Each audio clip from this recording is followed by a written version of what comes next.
Cheguei na mansão para a Semana Santa, mas encontrei apenas minha sogra com Alzheimer, na sala segurando um bilhete. Estamos em Porto de Galinhas. Cuide da velha. A enfermeira desistiu. Ela me olhou com lucidez e perguntou: pronto para a verdade? Vocês já tiveram aquela sensação de que tudo na sua vida está totalmente errado, mas você só percebe quando é tarde demais? Foi assim que me senti naquela quinta-feira, véspera de feriado, quando cheguei na mansão da família da minha esposa em Alphaville. Carregando minha mochila surrada, a mesma que uso desde a faculdade de arquitetura, eu ainda não sabia que aquela Semana Santa seria o marco zero da minha vida. Oi, cheguei, Patrícia, tem alguém em casa? Minha voz ecoou pela sala de pé direito duplo que eu mesmo projetei, mas que nunca senti como minha. Uma música clássica tocava baixinho no andar de cima. Enquanto subia as escadas de mármore importado, notei que a casa estava com aquele silêncio estranho, como se guardasse segredos. E acredite, guardava mesmo. Como eu fui tão cego durante esses 5 anos. No corredor, encontrei minha sogra, Dona Teresa, na poltrona vitoriana que ela tanto amava, olhando fixamente para o jardim. Dona Teresa, a senhora está bem? Cadê todo mundo? Ela virou lentamente a cabeça, com aquele olhar perdido que desenvolveu nos últimos meses desde o diagnóstico de Alzheimer. Balbuciou algo incompreensível e voltou a olhar o jardim. Pobrezinha, pensei. Na mesa ao lado dela, havia um bilhete com a letra caprichada e impessoal de Patrícia. Fomos para Porto de Galinhas. Cuide da velha. A enfermeira pediu demissão. Voltamos segunda. Beijos, Patrícia. Quem abandona uma senhora com Alzheimer na Semana Santa? Pior ainda, quem deixa um bilhete tão frio como se estivesse pedindo para aguar as plantas.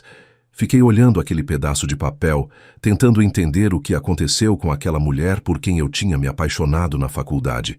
Enquanto guardava o bilhete no bolso, ouvi a porta da frente fechar. Estranho, eu tinha certeza que a tinha fechado. Foi quando Dona Teresa levantou o rosto e seus olhos, antes nublados, me encararam com uma lucidez que me arrepiou. Vamos conversar de verdade agora, meu filho. Dona Teresa? Dei um passo para trás, quase derrubando o vaso chinês caríssimo que Patrícia sempre fazia questão de me lembrar que foi um presente da avó dela. Minha sogra se endireitou na cadeira, seus ombros frágeis agora eretos, com uma postura que eu não via há meses. Não precisa fingir surpresa, João. Deixe-me perguntar uma coisa. Você realmente acredita que sua esposa e aquele bando de abutres foram passar a Semana Santa na praia sem nenhum motivo especial? A senhora não...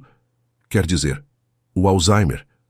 Eu gaguejava enquanto ela se levantava com uma agilidade impressionante e caminhava até a cozinha, fazendo sinal para que eu a seguisse. Abriu a geladeira e mostrou, praticamente vazia, exceto por um iogurte vencido e uma garrafa de água. Eles não deixaram comida decente. E olhe isso! Pegou um potinho de comprimidos. Substituídos por placebo, sua querida esposa tem diluído meus remédios há semanas. É assim que se trata uma mãe, João? Meu celular tocou. Era uma notificação do Instagram. Sim, até nisso Patrícia foi descuidada.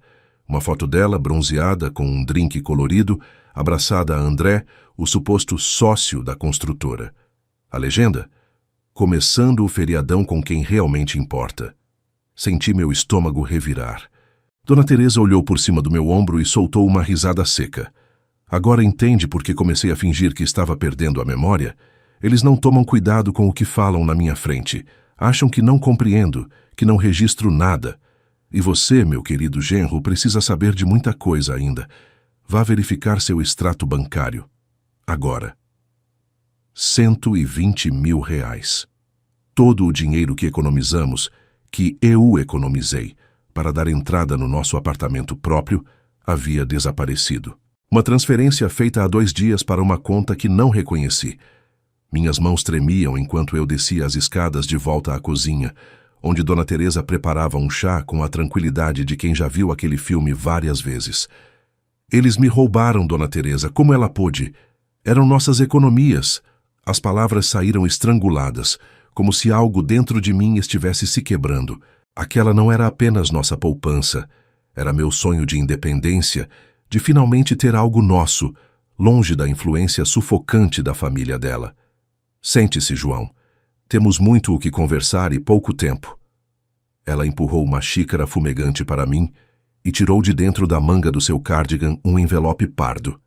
Seu cafezinho com 2 gotas de leite como você gosta. Sim, eu presto atenção nessas coisas. O conteúdo do envelope eram exames médicos e um laudo com termos técnicos que eu conhecia bem demais. Meu pai tinha morrido de câncer quando eu estava no ensino médio. Metástase, terminal, 6 a 8 semanas de vida. A senhora está... Não consegui terminar a frase. Teresa apenas assentiu, seus olhos castanhos transmitindo uma serenidade que eu jamais esquecerei. Estou morrendo, João, e quero morrer em paz, com dignidade. Mas aqueles que deveriam me amar decidiram que eu não mereço nem isso. Sabe o que significa a Semana Santa para mim? Sua voz falhou pela primeira vez. Sou católica desde pequena. Este deveria ser um momento de família, de reflexão. E o que eles fizeram? Me abandonaram com remédios falsos. Você realmente acha que conheceu Patrícia por acaso naquela batida de carro? Teresa serviu mais chá, enquanto eu processava suas palavras. Aquela coincidência em que ela bateu levemente na traseira do seu carro velho? A memória veio como um flash. Eu, recém-formado, dirigindo meu Uno 97, quando uma BMW me acerta levemente. A motorista? Uma Patrícia deslumbrante, em pânico teatral, pedindo 1000 desculpas. Como não aceitei seu dinheiro, ela insistiu em me pagar um café. Uma semana depois, estávamos namorando. Não, isso não pode ser. Mas no fundo eu já sabia.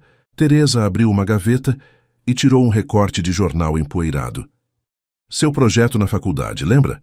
Ganhou prêmio nacional. Saiu até no Estadão. Era verdade. Um conceito revolucionário de moradia sustentável que tinha chamado a atenção da imprensa. Roberto, meu marido, era obcecado por encontrar talentos baratos.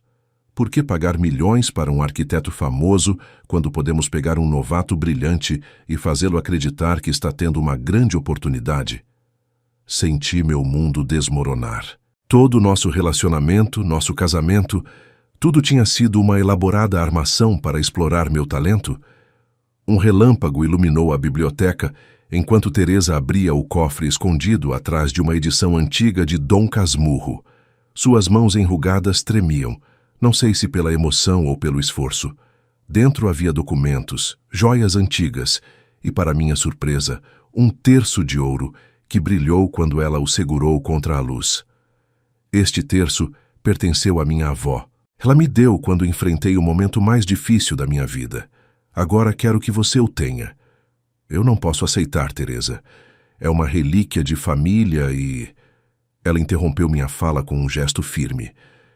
Este terço não é apenas um objeto religioso, João. É um lembrete de que, às vezes, a justiça também é uma forma de oração. Hesitei, sentindo o peso literal e metafórico daquele objeto em minhas mãos. Toda a minha vida fui o cara certinho, que segue as regras, que perdoa. Será que eu estava pronto para mudar isso? Ela pareceu ler meus pensamentos. Não é sobre vingança, é sobre corrigir erros. O telefone da casa tocou, cortando o momento como uma faca. Teresa fez sinal para que eu não atendesse, e a secretária eletrônica captou a mensagem. Era Rodrigo, o irmão de Patrícia. Mamãe, tá me ouvindo? Só ligando para lembrar o João de dar seu remedinho, tá? Você precisa tomar direitinho, senão fica confusa. Ha ha ha ha. A gente tá se divertindo muito aqui. Pena que você não pode vir, né? Mas ano que vem, quem sabe... Desliguei a secretária com tanta força que quase arranquei o fio da parede. A risada de Rodrigo, o tom infantilizado, como se falasse com uma criança, a crueldade casual. Apertei o terço com força, sentindo as contas douradas marcarem minha palma. Vamos fazer justiça, Teresa.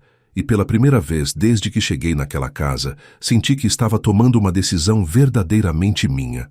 Vocês já sentiram isso?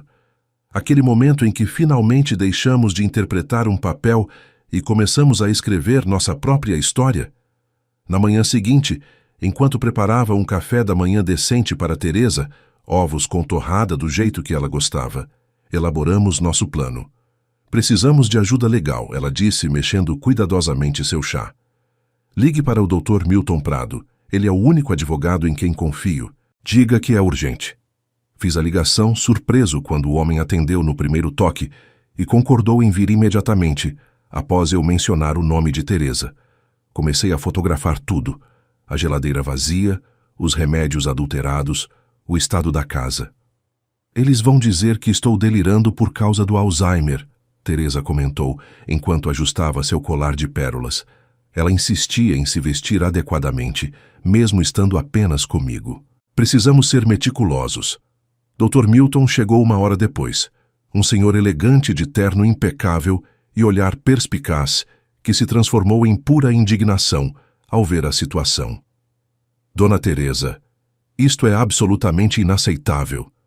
Estávamos discutindo os detalhes legais quando ouvimos o som de chaves na porta da frente. Trocamos olhares alarmados. Quem poderia ser? Patrícia tinha dito que voltariam apenas na segunda. Dr. Milton, por favor, espere na biblioteca, sussurrou Teresa rapidamente. O advogado mal teve tempo de se retirar quando Carolina, prima de Patrícia, entrou na cozinha com várias sacolas de supermercado. João, que surpresa te encontrar aqui. Vim trazer algumas coisas para a tia Teresa.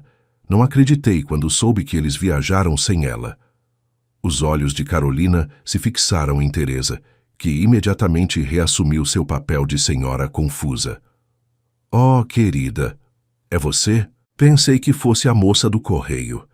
Enquanto Carolina arrumava as compras, eu observava suas reações desconfiado. Ela parecia genuinamente preocupada, mas naquela família, quem eu poderia realmente confiar? Teresa, porém, me surpreendeu com uma piscadela quase imperceptível quando Carolina se virou. Deixe-a ficar, murmurou tão baixo que mal pude ouvir. Ela pode ser útil, ou nos revelar mais do que imagina. Nos dias seguintes, Carolina se tornou presença constante na casa. Trazia comida, ajudava com a medicação correta de Teresa e até dormiu no quarto de hóspedes algumas noites. Não consigo acreditar que eles te deixaram sozinho com ela nesse estado, comentou, enquanto lavávamos a louça do jantar. Seu ombro ocasionalmente tocava o meu, um contato que me deixava estranhamente confortável. Patrícia sempre foi... Bem, digamos que ela nunca foi a pessoa mais atenciosa da família. Gradualmente, comecei a baixar minha guarda. Carolina me ouvia desabafar sobre meu casamento, sobre como me sentia invisível na empresa, apesar de meus projetos serem os mais lucrativos. Eles nunca te valorizaram, João. Todo mundo da família sabe disso. Uma noite, enquanto Teresa dormia, mostrei a Carolina o bilhete deixado por Patrícia. Ela leu em silêncio, seu rosto endurecendo. Típico dela. Sabe, tem coisas sobre sua esposa que você provavelmente nem imagina. Numa quarta-feira à tarde, voltei de uma reunião com o Dr. Milton. Estávamos preparando toda a documentação necessária e encontrei a casa estranhamente silenciosa. Teresa tirava seu cochilo habitual, mas Carolina não estava na sala ou na cozinha. Subi as escadas silenciosamente e, ao passar pelo escritório, notei a porta entreaberta. Lá estava Carolina, remexendo freneticamente nas gavetas da escrivaninha. Meu coração acelerou. Será que tinha me enganado? Será que ela era mais uma espiã da família? O que você está fazendo? Perguntei, fazendo-a saltar de susto. Papéis caíram no chão, documentos antigos da construtora, pelo que pude ver. Carolina não tentou fugir ou inventar desculpas, o que me surpreendeu. Em vez disso, encarou-me com uma determinação que não combinava com a pessoa gentil que conheci nos últimos dias. Precisamos conversar, João. Não sou quem você pensa, mas também não sou inimiga. Estou procurando provas de algo que suspeito há anos, algo sobre Teresa e a morte do tio Roberto, que ninguém na família tem coragem de questionar. O quê? Fechei a porta do escritório, sentindo que aquela conversa precisava ser privada. Carolina se sentou na poltrona de couro, esfregando o rosto com as mãos. Você não acha estranho que um homem saudável como meu tio Roberto tenha morrido tão repentinamente de um ataque cardíaco? E que coincidentemente apenas Teresa estivesse em casa naquela noite? As insinuações dela me atingiram como um soco. Teresa, uma assassina? A mesma senhora frágil que me contava histórias de sua juventude enquanto tomávamos chá. Isso é absurdo, Carolina. Teresa pode ter seus segredos, mas ela não... Parei ao ver a expressão dela. O que você realmente sabe? Carolina tirou do bolso uma foto antiga, amarelada nas bordas. Mostrava uma Teresa mais jovem, com olheiras profundas, segurando duas meninas pequenas, Patrícia e sua irmã mais nova que morreu na adolescência. Olhe para os olhos dela, João. Este não é o olhar de uma esposa feliz. Este é o olhar de alguém que está no limite. Confuso e abalado, desci as escadas rapidamente e encontrei Teresa acordada, sentada na varanda observando o jardim. O céu estava carregado novamente, prometendo mais chuva. A Carolina está fazendo acusações sérias sobre você e seu marido. Falei sem rodeios mostrando a foto. Teresa a pegou com cuidado, seus dedos traçando os contornos das filhas pequenas. Por um momento interminável, ela permaneceu em silêncio, e temi que estivesse tendo um episódio real de confusão. Então ela levantou os olhos, tão lúcidos e penetrantes que me fizeram recuar. Então ela finalmente descobriu. A voz de Teresa era quase um sussurro. Sente-se, João. Há uma história que preciso contar, uma história que nunca contei a ninguém. Sobre um monstro que dormia na cama ao meu lado, sobre duas meninas indefesas, e sobre uma noite em que eu tive que fazer uma escolha terrível. As primeiras gotas de chuva começaram a cair lá fora, marcando o ritmo de uma confissão que mudaria para sempre minha percepção sobre justiça e perdão. E vocês? O que fariam no meu lugar? Continuariam ouvindo ou prefeririam permanecer na confortável ignorância? Roberto não era o homem que todos pensavam conhecer. A voz de Teresa tremia, mas seus olhos permaneciam secos. Lá fora, era o empresário respeitado, o pai dedicado. Aqui dentro, ela apontou para as paredes da casa como se pudessem testemunhar. Aqui ele era outra pessoa. Começou quando Patrícia tinha 9 anos. Eu notava algo estranho nos olhares, na forma como ele insistia em dar banho nela, em como ela começou a ficar quieta, retraída. Durante as semanas seguintes, nossa aliança se fortaleceu.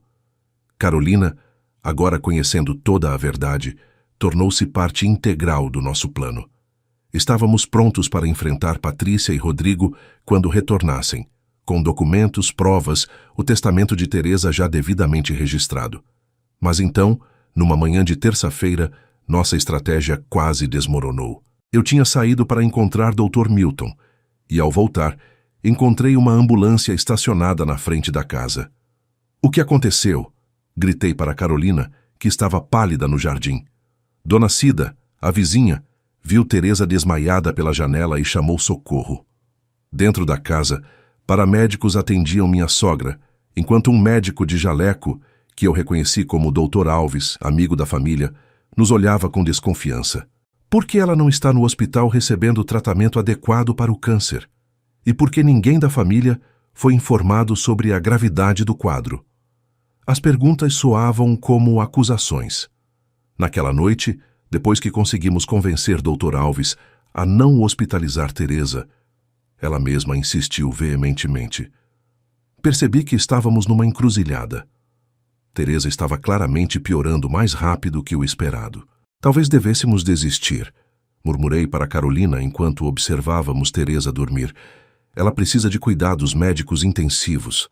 Teresa abriu os olhos naquele momento como se tivesse ouvido. Nem pense nisso. Sua voz era fraca, mas determinada. Viver com propósito estes últimos dias vale mais que semanas abandonada em um hospital. Prometa, João. Prometa que vamos até o fim. No dia seguinte, recebi uma ligação que poderia mudar tudo. Era Marcelo Bueno, um renomado arquiteto com quem tinha trabalhado brevemente antes de conhecer Patrícia. João, estou montando uma equipe para um projeto internacional. Lembrei do seu conceito de moradias sustentáveis. Interesse? Meu coração disparou. Esta era minha chance de voltar ao mercado com meu próprio nome, de reestabelecer minha carreira independente da construtora dos Almeida. O problema? Marcelo precisava de uma resposta imediata, e o projeto começaria em 3 dias. exatamente quando Patrícia e Rodrigo retornariam. Se aceitasse, teria que abandonar o plano com Teresa. Carolina percebeu meu dilema quando desliguei o telefone. É sua carreira, não é? Assenti mudo. Passei a noite em claro, pesando minhas opções. De um lado, minha chance de recomeçar profissionalmente. Do outro, a promessa feita a uma mulher moribunda. A justiça que ela merecia. Na manhã seguinte, liguei para Marcelo. Sinto muito. Não vou poder participar. Quando desliguei, senti um misto de tristeza e libertação. Subi até o escritório e abri a gaveta onde guardava as plantas originais do meu projeto premiado da faculdade. Aquele que Patrícia reivindicava como inspiração dela. Peguei um isqueiro do bolso e, num gesto que simbolizava minha escolha irreversível, queimei lentamente cada folha numa lixeira de metal. Carolina me encontrou ainda observando as cinzas. O que você está fazendo? Sua voz era suave, sem julgamento. Queimando pontes, respondi simplesmente. Não posso mais voltar atrás. Ela se aproximou, sua mão repousando levemente em meu ombro. Sabe o que minha avó dizia? Que às vezes precisamos perder algo para ganhar algo maior. Assenti, tocando o terço no meu bolso. Aquele não era apenas um sacrifício profissional, era uma declaração de independência. Naquele momento, deixei de ser o João manipulado, o marido troféu, o arquiteto sem nome. E isso, paradoxalmente, me fez sentir mais livre do que jamais estive. Na sexta-feira, acordei sobressaltado com um barulho na cozinha. Encontrei Carolina e Teresa cercadas de ingredientes, flocão de milho espalhado pelo balcão. O que vocês... Teresa sorriu, o rosto iluminado como não via há dias. Estamos fazendo cuscuz, a receita da minha mãe, que ela preparava toda sexta-feira santa. Carolina me empurrou um avental. Vem ajudar, seu preguiçoso. Precisamos de alguém com músculos para mexer essa massa. Foi a manhã mais estranha e mais bonita que passei naquela casa. Entre instruções detalhadas de Teresa. Não, João. Mais queijo ralado. Minha mãe sempre dizia que o segredo está no queijo. E risadas quando eu deixava cair flocão no chão, me senti parte de uma família de verdade pela primeira vez desde que me mudei para São Paulo. Vocês já tiveram aquele momento em que pensam, então é assim que deveria ser? Pois é, foi exatamente isso que senti. Enquanto esperávamos o cuscuz assar, Teresa contou histórias da sua infância no interior da Bahia. Como fugia para nadar no rio contra a vontade dos pais, como conheceu Roberto num baile quando tinha apenas 16 anos, como sonhava em ser professora antes de se casar. Eu tinha outros planos, sabe? Queria estudar, viajar. A vida é engraçada. A gente pensa que tem tempo infinito para realizar sonhos, mas aí... Ela não terminou a frase, não precisava. Naquele momento, prometi a mim mesmo que, não importa o que acontecesse depois, eu não adiaria mais meus próprios sonhos. O cuscuz ficou pronto exatamente ao meio-dia, enchendo a casa com um aroma agradável e acolhedor. Teresa comeu apenas algumas colheradas, mas seu sorriso ao provar indicava que a receita tinha ficado perfeita. Depois, pediu para descansar um pouco. Ajudamo-na a subir para o quarto. Ela insistia em usar o dela, não o de hóspedes, para morrer em minha própria cama com minhas coisas. Enquanto Carolina organizava seus medicamentos, Teresa segurou meu braço com força surpreendente. O terço, João. Traga o terço. Corri para buscá-lo na biblioteca. Quando voltei, ela já estava deitada, respirando com dificuldade, mas serena. Coloquei o terço dourado entre seus dedos e ela começou a recitar uma prece antiga que eu não conhecia. O que eu não sabia, então, é que em poucas horas eu estaria repetindo aquela mesma prece para ela. Foi às 3 da tarde daquela sexta-feira santa que Teresa partiu. Um momento quase cinematográfico. Lá fora, o céu escureceu de repente, como se a natureza soubesse. Ela estava segurando o terço dourado com uma mão e a minha com a outra. Carolina tinha saído para buscar mais medicação para a dor, então éramos só nós dois. João, sussurrou ela, sua voz quase inaudível. Prometa que não vai deixar que eles saiam impunes, não por vingança, por justiça. Eu prometo, Teresa. Minha voz falhou. Como é possível sentir tanto por alguém que conheci de verdade por menos de uma semana? Ela apertou minha mão com uma força surpreendente para alguém tão frágil. Repita comigo: Nossa Senhora do Perpétuo Socorro. E assim, repetindo palavra por palavra, uma oração que nunca tinha ouvido antes, me despedi de uma das pessoas mais extraordinárias que já conheci. Quando Carolina voltou, encontrou-me ainda segurando a mão de Teresa, as contas douradas do terço entrelaçadas entre nossos dedos. Os próximos 2 dias foram um borrão de providências práticas. Dr. Milton apareceu imediatamente após minha ligação, trazendo consigo toda a documentação necessária para um velório discreto, mas digno. Ela deixou instruções específicas, explicou ele, mostrando-me um envelope que Teresa havia preparado anos antes. Nada de ostentação, apenas uma cerimônia simples, e sem avisar a família até que tudo esteja concluído. Aquela mulher tinha pensado em tudo, até nos mínimos detalhes do próprio funeral. No domingo, depois do enterro que contou apenas com a presença minha, de Carolina e do Dr. Milton, além de 2 enfermeiros do hospital que aparentemente haviam cuidado de Teresa anos antes e guardavam grande carinho por ela, voltamos para a mansão. Era hora de preparar a casa para o retorno da família. Você tem certeza que quer seguir com isso? Perguntou Carolina enquanto organizávamos os medicamentos de Teresa, agora inúteis em caixas. Olhei para o terço dourado que agora carregava no bolso da calça. Não era apenas uma promessa a uma mulher moribunda. Era um compromisso comigo mesmo. Nunca tive tanta certeza de algo na minha vida. Quarta-feira chegou ensolarada e quente, como se a natureza estivesse zombando do drama que estava prestes a se desenrolar. Carolina e eu tomamos café na varanda em silêncio. Dr. Milton chegaria em algumas horas com os documentos finais. No escritório, tínhamos preparado uma espécie de exposição cronológica. Fotos da viagem da família, extraídas das redes sociais, lado a lado com imagens de Teresa em seus últimos dias. O bilhete frio de Patrícia, confrontado com o laudo médico, demonstrando a gravidade do estado de sua mãe. Você acha que eles vão sentir alguma coisa? Perguntei, enquanto ajeitava pela 10ª vez os documentos sobre a mesa. Carolina suspirou, seus olhos refletindo uma tristeza antiga. Remorso? Não. Medo de perder dinheiro e status? Com certeza. Ela hesitou, brincando com a xícara. João, tem uma coisa que você deveria saber. Rodrigo ligou para um dos diretores da construtora ontem à noite. Aparentemente, eles marcaram uma reunião importante aqui para hoje à tarde. Algo sobre novos investidores. O som de pneus na entrada me arrancou dos meus pensamentos. Trocamos olhares alarmados. Era cedo demais para ser qualquer um dos convidados. Corri para a janela e meu coração disparou.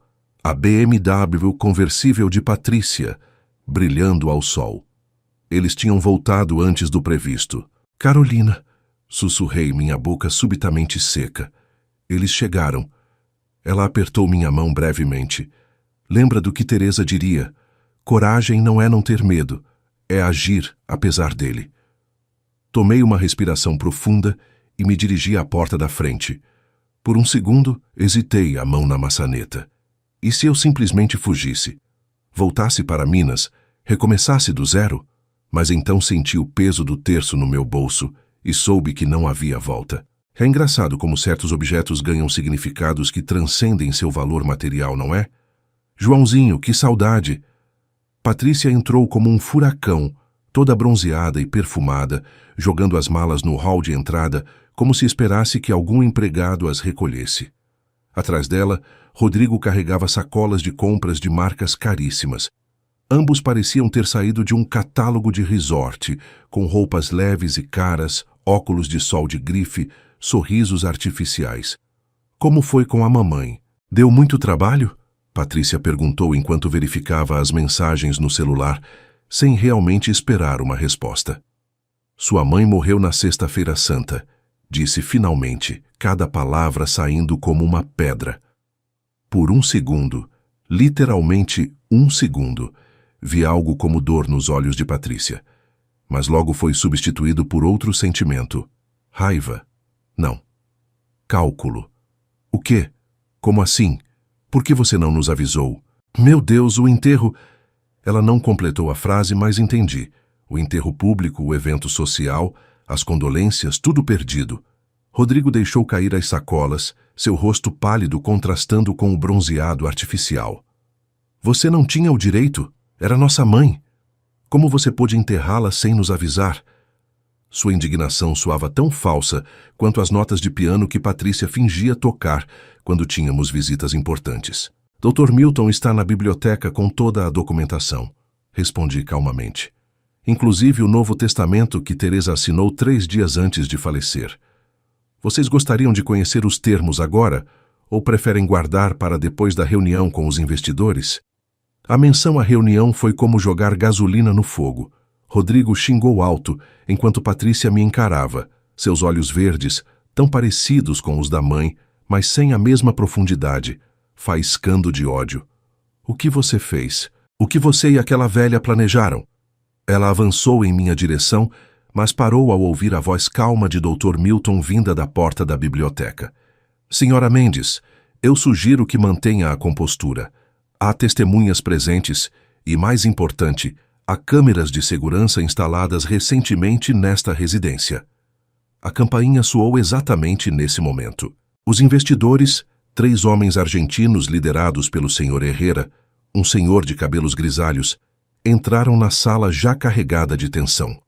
Patrícia tentou recompor-se instantaneamente, mas seu esforço foi inútil quando o Dr. Milton começou a explicar calmamente a situação. Estes senhores vieram para uma reunião de negócios, mas talvez devessem conhecer a ética de seus potenciais parceiros primeiro.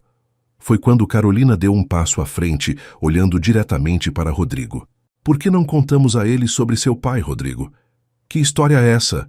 Sr. Herrera perguntou, seu sotaque argentino mais pronunciado devido à tensão. Carolina manteve-se firme, mesmo quando Rodrigo avançou em sua direção, ameaçador.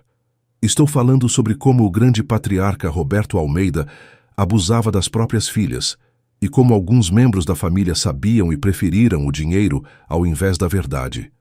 O silêncio que se seguiu foi ensurdecedor. Um dos investidores mais jovens murmurou algo em espanhol e recuou em direção à porta. Isso é absurdo. Uma caluniosa tentativa de destruir a reputação da nossa família. Patrícia gritou, mas sua voz estremeceu ao final. Ela sabia que era verdade. Dr. Milton, mostre a eles o vídeo. No telão da sala, instalado para apresentações de projetos, surgiu o rosto de Teresa. Meu nome é Teresa Almeida, e estou gravando este depoimento em pleno uso das minhas faculdades mentais. Sua voz, ainda que fraca, ecoava com uma autoridade incontestável. O depoimento de 12 minutos expôs não apenas o abuso familiar, mas também as práticas antiéticas da construtora. Quando o vídeo terminou, Patrícia estava irreconhecível, sua máscara de perfeição completamente despedaçada. Em um último ato desesperado, ela agarrou seu celular e ligou para alguém. André, preciso que venha aqui agora. É uma emergência. Sem perceber, falava no viva voz. A voz irritada de André respondeu. Não posso agora, estou com minha esposa. Já não bastou aquele projeto que você disse que poderíamos usar sem pagar direitos autorais ao seu marido? Os investidores argentinos trocaram olhares horrorizados. Sr. Herrera pigarreou e ajustou a gravata. Senhores, creio que temos informações suficientes para reconsiderar esta parceria. Depois que todos saíram, os investidores, Dr. Milton, até Carolina, que discretamente se retirou para dar-nos privacidade, restamos apenas eu e Patrícia na enorme sala que agora parecia fria demais. Ela permaneceu em silêncio por um longo tempo, encarando o vazio. Quando finalmente falou, sua voz estava despida de toda a arrogância anterior. João, você não entende. Cresci naquela casa, com aquele homem. Fiz o que precisava para sobreviver. Era a primeira vez que a via vulnerável de verdade, sem calculismo. Patrícia, eu... Ela se aproximou, seus olhos vermelhos, mas sem lágrimas. Típico dela, mesmo destruída, mantinha o controle. Podemos recomeçar, João. Longe daqui, longe de todas essas lembranças. Sua mão tocou meu rosto com uma delicadeza estudada que me era tão familiar. Estou grávida.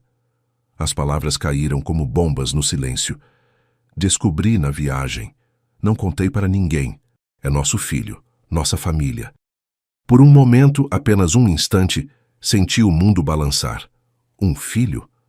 Todas as vezes que conversamos sobre isso, ela tinha dito que não estava pronta.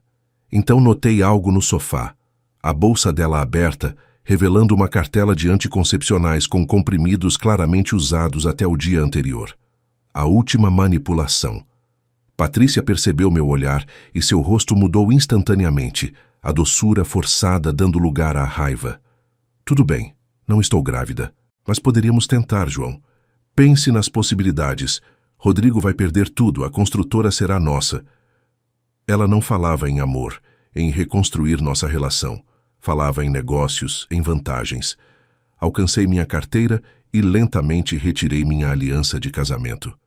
Sabe qual foi minha verdadeira herança de Teresa, Patrícia? Não foi esta casa, nem o dinheiro. Foi a liberdade.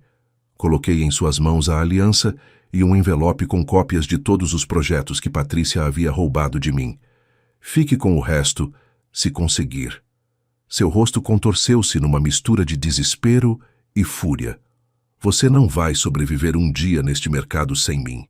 Vou destruir sua reputação. Você não é ninguém, João. Ninguém. Caminhei até a porta sem olhar para trás. Lá fora, Carolina esperava no carro. Para onde vamos? Perguntou suavemente. Para Minas. Para casa. E pela primeira vez em anos, essas palavras fizeram completo sentido. Um ano depois, voltei à minha cidade natal em Ouro Preto. As ladeiras íngremes e as igrejas barrocas pareciam dar as boas-vindas a um filho pródigo.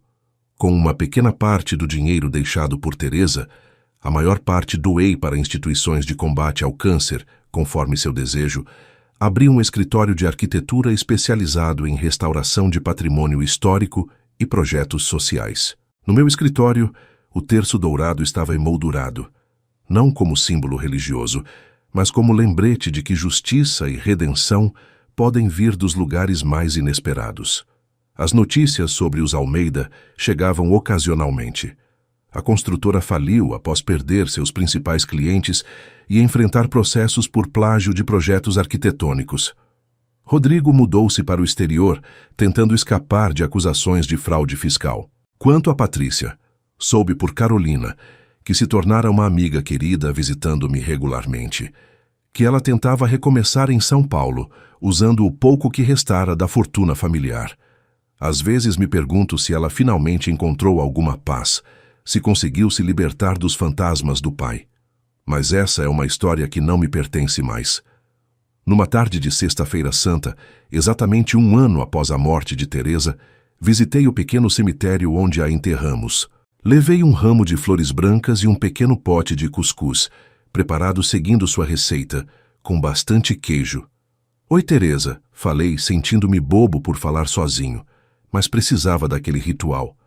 Vim te contar que estou bem, que tudo deu certo, de um jeito que não esperávamos. Uma brisa suave balançou as flores que deixei sobre sua lápide simples. Ali, diante daquela mulher extraordinária que conheci por tão pouco tempo, mas que mudou minha vida para sempre, entendi finalmente o significado profundo daqueles dias.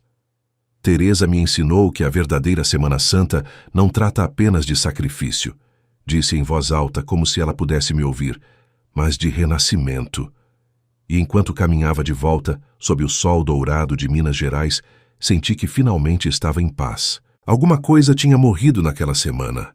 Meu casamento falso, minhas ilusões, meu medo de recomeçar.